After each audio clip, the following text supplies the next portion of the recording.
আমি মনে করি এই মুহূর্তে বিভাগের দাবি জানানো দরকার ব্রাহ্মণবাড়িয়ারে, কুমিল্লা, নোয়াখালী এই বিভাগের দাবি নিয়ে যেই পরিমাণ চক্কর লাগাই দিছে, এই মুহূর্তে তাদেরকে যদি ঠান্ডা করার দরকার হয় একমাত্র শুধু পারবে ব্রাহ্মণবাড়িয়া। এমনি টেঁডাডি গুতা মারি বেগুনের বিচি আলাদা করিলে।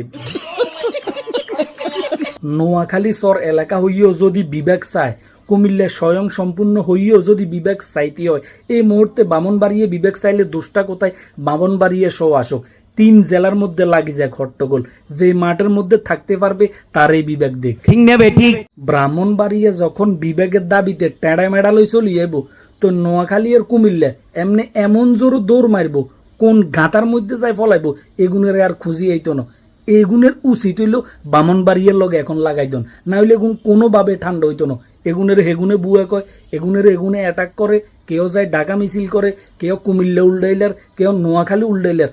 বাবার সবাইরও অধিকার আছে বিভাগ নিয়ে দাবি তোলার, এই জন্যে কাদা সরাসরি কেন করবে? তবে সবাইকে একটা কথা বলতে চাই, আমাদেরকে বাস্তবতা বুঝতে হবে। আমরা বিবেক দিয়ে চিন্তা করতে হবে, আবেগ দিয়ে যদি চিন্তা করি সেইটা কখনো সম্ভব হবে না। কুমিল্লার সব জেলার মধ্যখানে, কুমিল্লা সবচাইতে স্বয়ং সম্পূর্ণ, কুমিল্লায় বিবেক পাওয়ার যোগ্য। সবচাইতে বড় কথা হচ্ছে নোয়াখালী এখনো পর্যন্ত স্বয়ং সম্পূর্ণ হয় নাই। যদি স্বয়ং সম্পূর্ণ হতে হয় আরও 15 বছর সময় লাগবে। তার চাইতে বড় কথা হচ্ছে নোয়াখালী সর এলাকায় কখনো বিভাগ হয় না। এইটা নোয়াখালীর মানুষ কেন বুঝতেছে না আমি বুঝি না।